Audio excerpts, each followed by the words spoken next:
The following presentation is a production of Ride the Wave Media.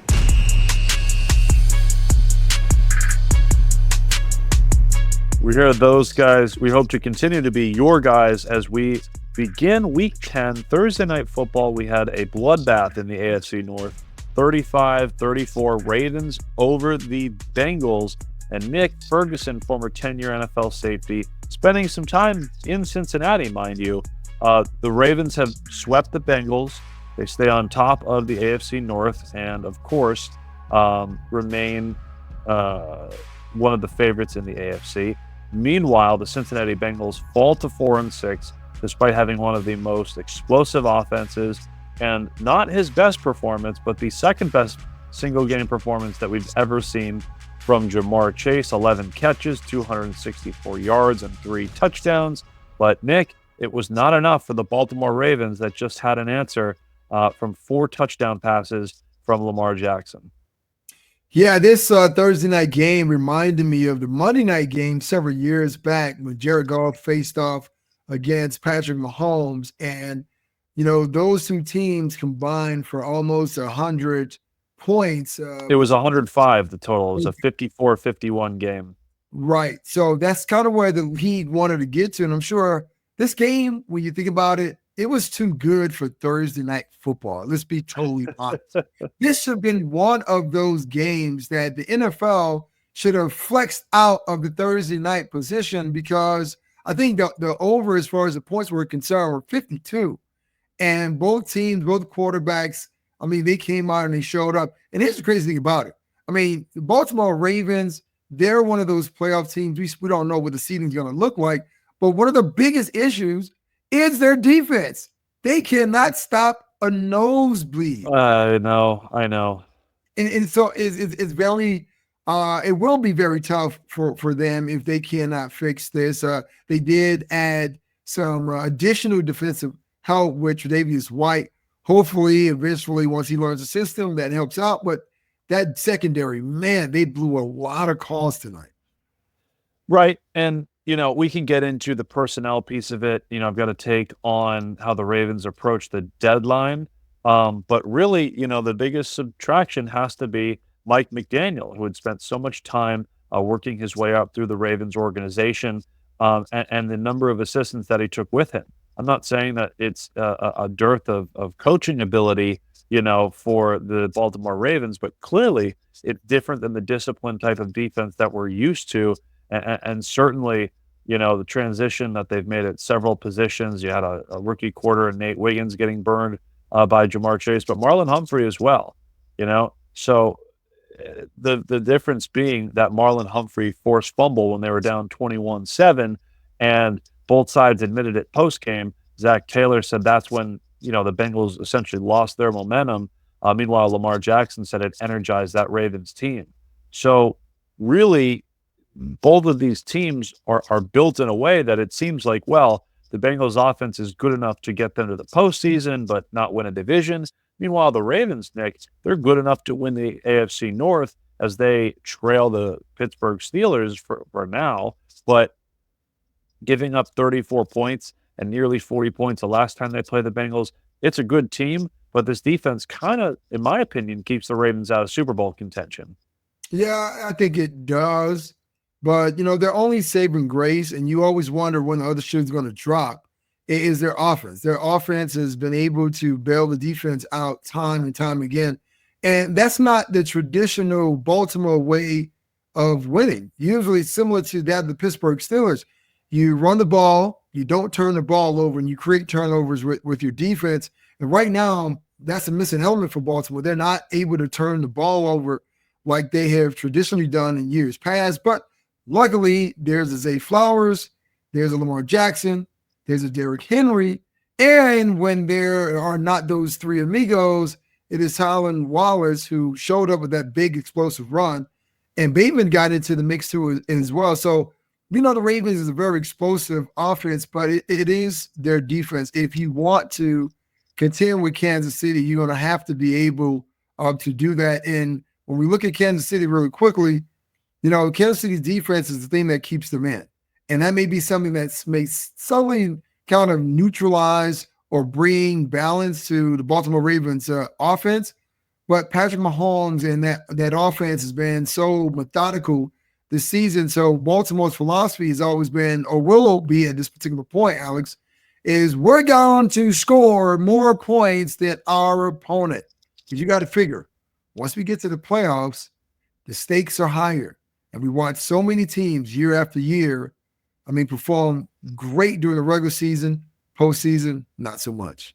Well, you mentioned, we last week we talked about the Buffalo Bills and how they looked in week 8, and you said that, hey, they still got blown out by those Baltimore Ravens, which is why you would have them as more of a contender than Buffalo. So we still have plenty of time to figure out exactly the identities for both those kinds of teams that are on the heels of the Kansas City Chiefs, where you sort of have polar opposites. And what I think was fascinating is, as bad as the defense was for Baltimore, except for when they play Buffalo or your Denver Broncos, Nick, what they've been able to do offensively with Todd Monken at the controls has been really impressive to watch. They've, been so diversive with their personnel. And you mentioned Tylan Wallace is the one that steps up tonight, but they can go 2 tight end, 3 tight end, 2 running back personnel, and Keaton Mitchell made his 2024 debut tonight as well.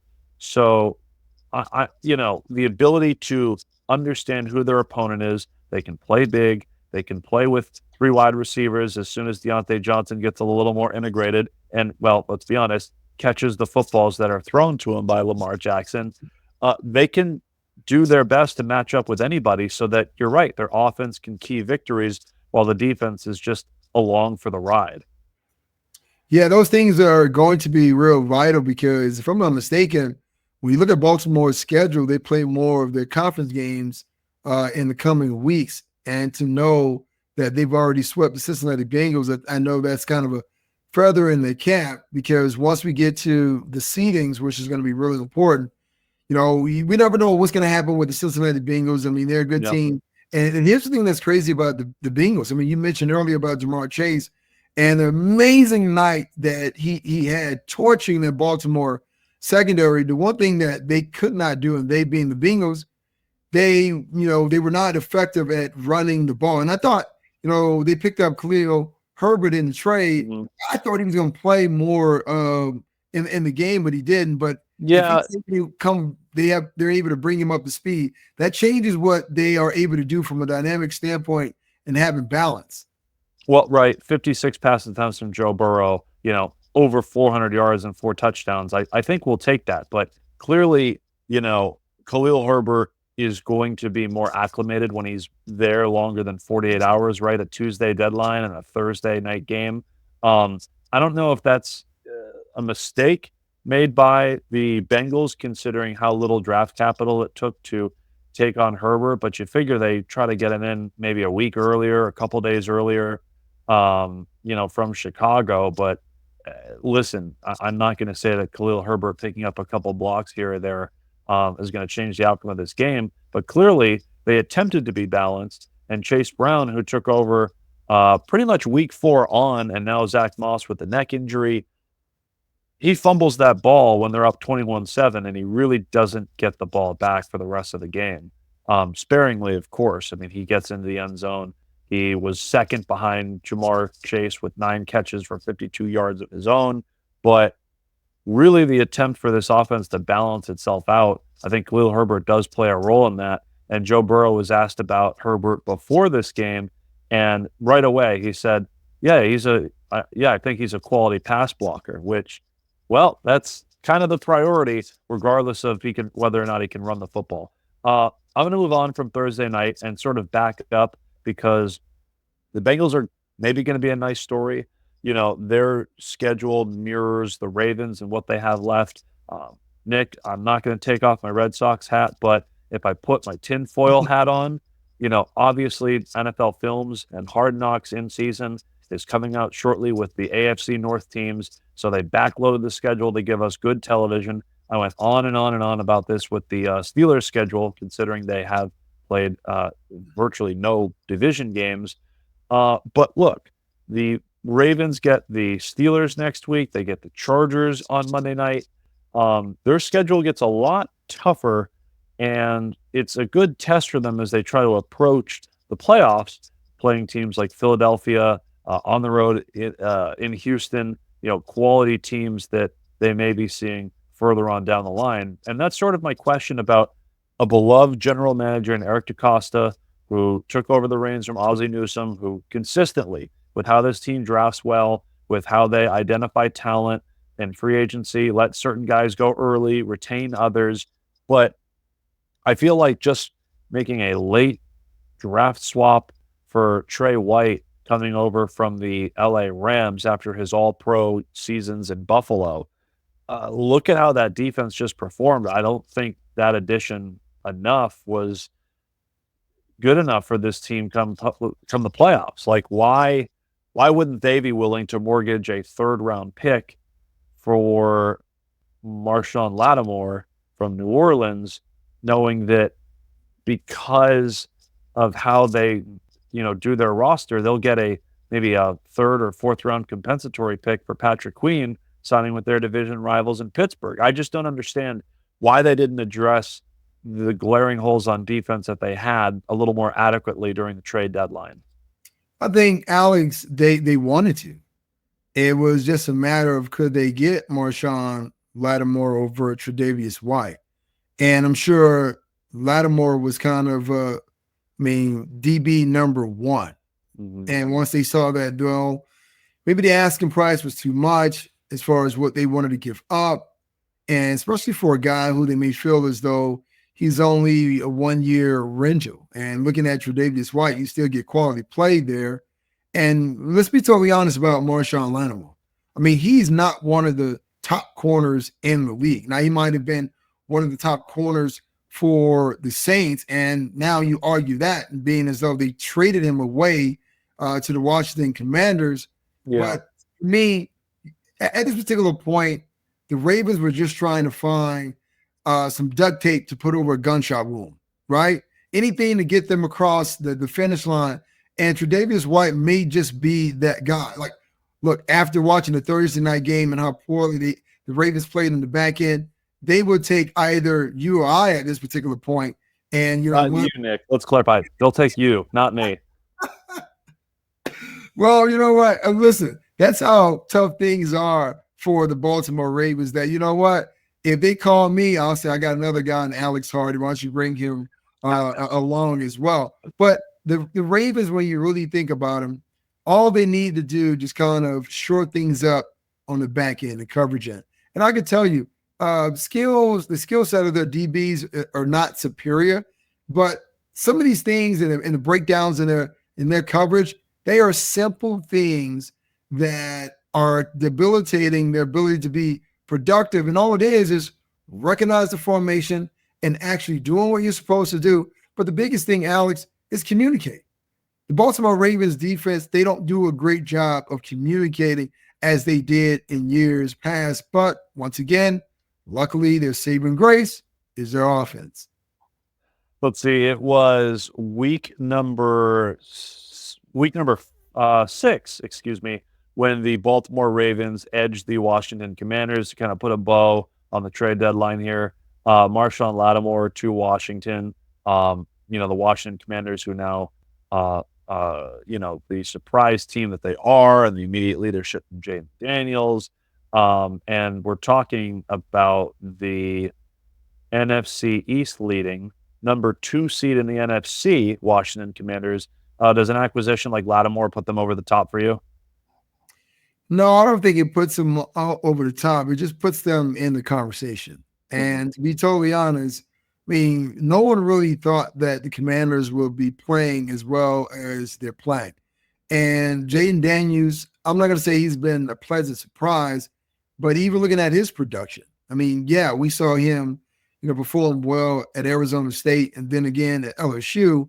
But just looking at how he's been productive under Cliff Kingsbury, I don't think anyone would have predicted this.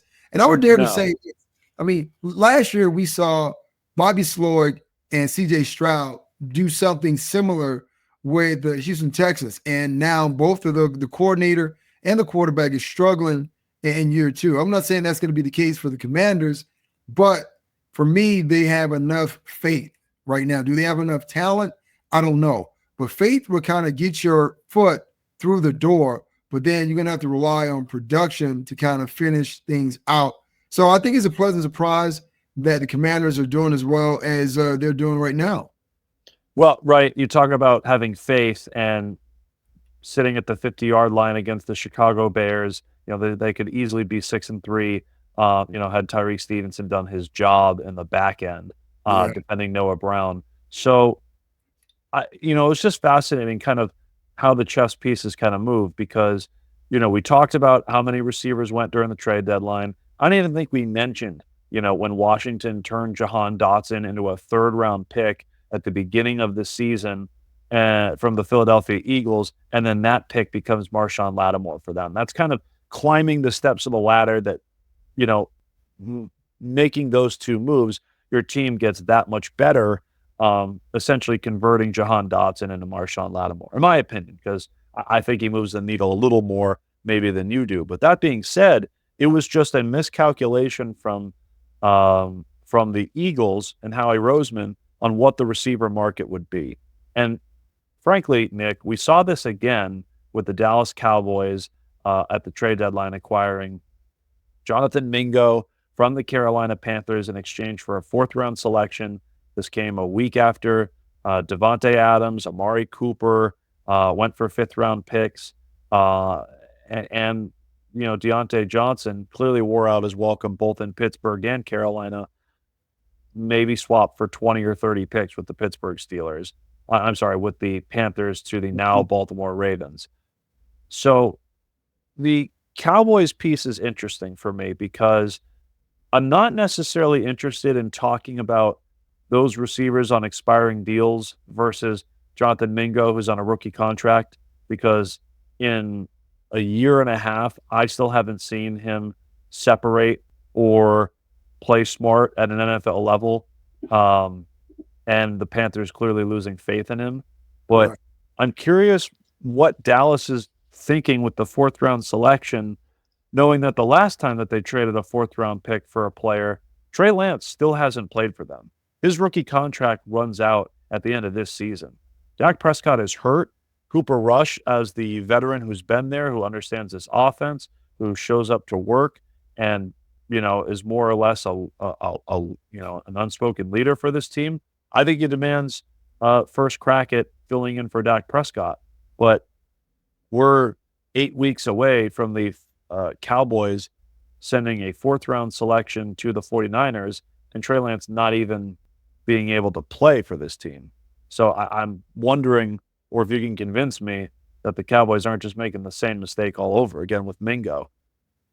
Well, the thing with Trey Lance, let's be really transparent. The idea was that they saw someone who possessed some of the same skill sets as Dak Prescott, and they were really intrigued by it. And I still feel as though Trey Lance is a decent prospect, but you got to go to the right team with pieces around you in the right system. Could that be Dallas? Possibly. We don't know. And, they don't know either. Well, they don't know either. Well, no, they don't know. Let me take that back. They know something.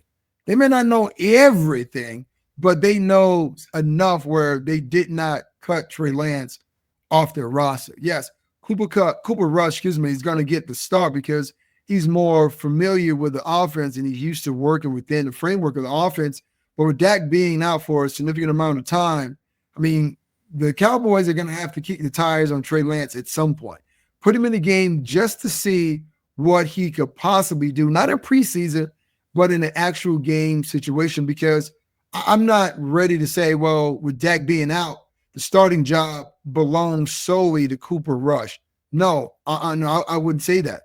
And the fact that, when you think about Trey Lance, yeah, he's on, that deal that's going to expire. You want to find out, what do you have? Now, they're not going to do it right now because the Cowboys still feel as though they're in a hunt. They still have a chance. Once they get to that point, Alex, where they feel as though the numbers not in our favor, we're not even going to be in the hunt, and the season is over, that's when you start to put guys like Trey Lance in the game. And you talked about Mingo. Why would they do that? because Lawrence and Michael Parsons have been out for significant amounts of time. And I think that has definitely affected how Zimmer wants to play defense, and and it affected his ability of being able to get after the passer, and it's exposed what I feel as though is a weak Dallas defense, right now. So what do you have to lose if you bring in Mingo? He makes some plays, great. If he doesn't, what did you waste? Just a fourth-round pick. The same could be said with Trey Lance too. It's concerning to say the least. Like, it's been fun to poke at, Jerry Jones and how this organization has run itself, saying that, Zeke Elliott to them is on par with Derrick Henry this offseason, and, the lack of talent around Dak and CD, it's made this offense stall as much as it has. But the reality of those injuries to defense, if you lose, two of your top three pass rushers and you lose one of your top corners in Deron Bland, like, of course you're not going to play as well. And knowing that, Mike McCarthy and no longer Dak, but certainly Mike Zimmer are all on one-year deals. Their coaching staff could completely turn over again, and they'll run it back with Dak and CD and whoever else is left. Mike on his final year as well. So as much as we want to dump on the Cowboys, the thought process is, look, things are clearly not where we want them to be. You still have, maybe you don't personally have faith in them, Nick, but at 3-5, maybe you feel the Cowboys believe they have faith. At home against the Eagles, at home Monday Night Football against the Houston Texans, then on the road at Washington, they could just as easily be 3-8. And by that point, I think it's time to see Trey Lance. Dak Prescott in Dallas, and I'll let you finish one more thought before we kind of transition to the other big quarterback injury after Dak.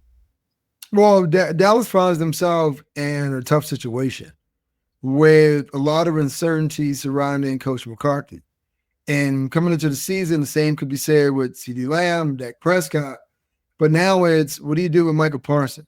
You know what he is when he's playing, but he hasn't played for a significant amount of time.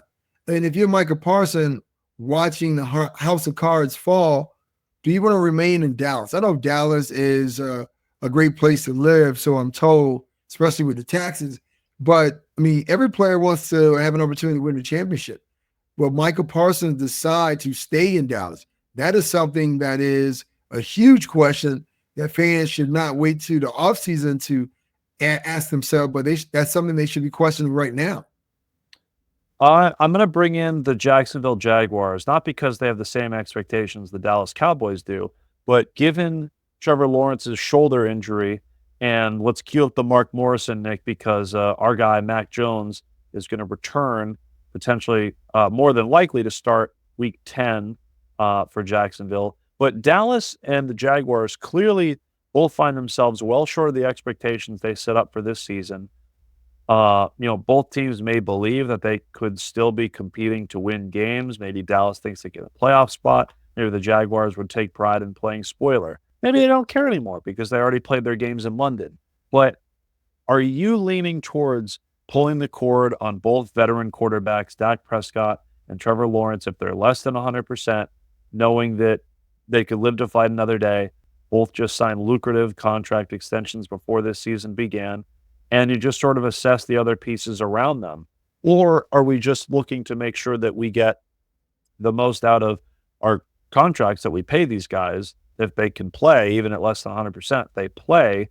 Or you need to see your franchise signal callers to better evaluate the talent around them. Are you expecting Dallas and maybe throw Jacksonville as well in keeping their quarterbacks up and ready to go as soon as they're available? Or is this sort of about, we're talking week 10 kicking off, punting on the rest of the season for these kind of teams? Throw the New Orleans Saints in there as well, firing Dennis Allen, some kind of mutiny against Derek Carr led by Michael Thomas on social media, and the amount of injuries and void dead cap money for years to come. Maybe they need to hit the reset button as well.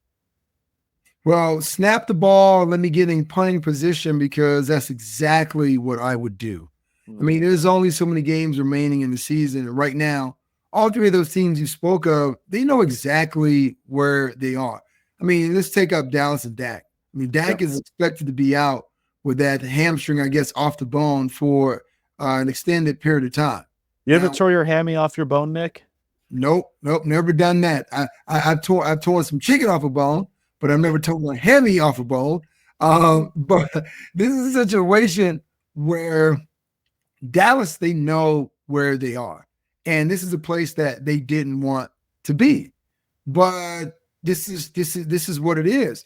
And knowing as though you're watching the Commanders play the way that they're playing in Philadelphia, and then you look at the whole NFC and say, well, where exactly do you actually fit? And sometimes it's best to just grab your ball, cut your losses, and go to hell home.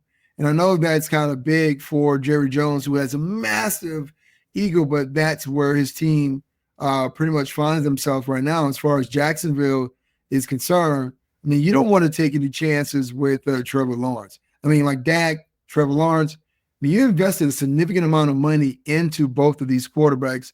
And even with whatever's going on in Dallas, I don't think Dak's career is over. And the same could be said in Jacksonville. All you need in Jacksonville is maybe a change of the GM with Trent Baalke, because the direction of the team is not going the way that you want to. Now, I would say I would keep Doug Peterson because it's not all his fault, but we know how this works. Team's not doing well, you blame the head coach. But I wouldn't want to put any of those guys. I invested a significant amount of money into situations where the injury, as short-term as they are, could possibly be extended until 2025. You don't want to do that. Well, let's finish things on a lighter note, Nick, because it's kind of been doom or gloom 10 weeks in. The Bengals, the Cowboys, the Jags, the Saints. But, hey, your former San Francisco 49ers, Christian McCaffrey, coming off IR, returning, making his season debut. We weren't sure, especially with the trip overseas, going to Germany. No, not with his former team, the Panthers, but going for elective, not surgery, but let's say medical examination. We don't know exactly what happened over the border, but he's making his debut. The 49ers are in Tampa to take on the Buccaneers, who, have had a roller coaster season of their own so far. Both have 4 wins. A 5th win for this team would have them competing with the likes of the Bears for the 8th seed in the NFC, just outside the playoffs. So, look, what the addition of one of the most productive running backs, not named Derrick Henry, where does this 49ers team look for you as they approach the second half of the season? Well, if Christian McCaffrey can come back and be somewhat maybe 65, 70% of what he was before the injury, we're talking about a big BK, vitamin K or B12. That's what I'm trying to get to. It would there be you go. B12 shot for the San Francisco 49ers in their offense, because you got Brendan Ayuk, who's already out. Deebo Samuel has dealt with his injuries. So now you have Jennings and you have maybe Pearsall that over the past 2 weeks, he started to kind of get into the flow of the offense. If you get Christian McCaffrey back, once again, at 65, 75%, it kind of changes things. And for the San Francisco 49ers being decimated by injuries on offense, I'm sure John Lynch and Kyle Shanahan say, look, we're just trying to make it to the end, right? We just want to get into the tournament. And once we get into the tournament, they're hoping to kind of make noise. So, yeah, of course, Christian McCaffrey would definitely be a spark for the team. But once again, you got to think, he's missed several weeks. He's coming off of a calf or Achilles type injury. How much do you want to run him? How much, I guess, wear and tear do you want to put on him? So it is something that we have to monitor. But having him back in the offense, I'm sure everyone, even the guys on the defensive side of the ball, they would definitely be happy about that. Nick, before we split, I alluded to it briefly with Christian McCaffrey, but I'd be remiss not to speak with an expert on this. The NFL is returning to Germany. We have the barn burning. It's surprisingly not even the lowest total on the week. You can thank my New England Patriots for that. But the New York Giants and the Carolina Panthers are going to Munich, and Machine Gun Kelly's performing the halftime show. And maybe, just maybe, we could perform one of the greatest atrocities ever to take place in the in relation to the National Football League. But Nick, before we split, football is being played in Germany. You played football in Germany. I understand that Dusseldorf is not exactly a stone's throw from Munich, about 6.5 hours away from each other. But as a former member of the Rhine Fire, Nick, before we split, I have to know, football in Germany, your thoughts having played there and how the country has taken to it with NFL games being played there decades later. Well, I mean, I know our fans in the UK have jumped on the scene and they love American football, especially the Jaguars. But I don't think anything trumps the fans over in Germany. I mean, it is a party from end to end. And I think this is great because, I mean, you know, when I played over in NFL Europe, it was Frankfurt Galaxy, the Rhine Fire, and the Berlin Thunder. That's 3 NFL Europe teams in Germany. So the fans, they want this. Unfortunate for them, they're not going to get the best product out because you got the Giants and you got the Carolina Panthers. Hopefully they can surprise us, but either way, the fans are going to root, they're going to cheer. And a lot of fans now, they understand, you know, what football is, American football is. And it's all about the party. I mean, the game is just a backdrop. It's in the forefront. It's all about the drinking before the game, during the game, and after the game. So with that being said, I'm sure they're going to enjoy the outcome no matter who actually wins, but it should be a fun time. Well, things are going great in Munich because you look at the Bundesliga and no surprise, Bayern Munich atop the table first in German football there. So we'll bring some American football and Munich will be a party, like you said, from end to end. He's Nick Ferguson, 10 years in the National Football League, alum of the CFL and NFL Europe as well. Nick, appreciate your expertise on international NFL games. So, Nick, I mean, look, Week 10 is here. We're counting double digits. We'll be on our toes when we talk to you next week about Week 11 games. And, I mean, I got nothing else to say. Nick, what do you have to say for the people before we get on out of here? Anytime you're eating a sausage, hot dog, or a brats, instead of using the typical condiment of ketchup, use what they use in the UK. Just put mustard all over it. I mean, that was something that I would never think that I would ever do, never like, Alex, but it's actually not that bad. Seriously? Yeah. Like no relish, no ketchup. It's just mustard. No, the lack of sarcasm from me because that's how I eat a hot dog, mustard only, no ketchup. Hey. I turned 12 years old. I stopped putting ketchup on my hot dog. Yeah, there it is. I never would have thought it was possible. But if I don't have any mustard, I'm gonna put some chili on it. Follow up. I don't even think you eat hot dogs because they're unhealthy. I'm calling BS. When you're putting mustard on your vegan dog, maybe on your Impossible dog. Hey, maybe. You know what? I may not eat that many hot dogs, but I am sure as hell not eating an Impossible dog. Working with you, Nick. It's Impossible dog.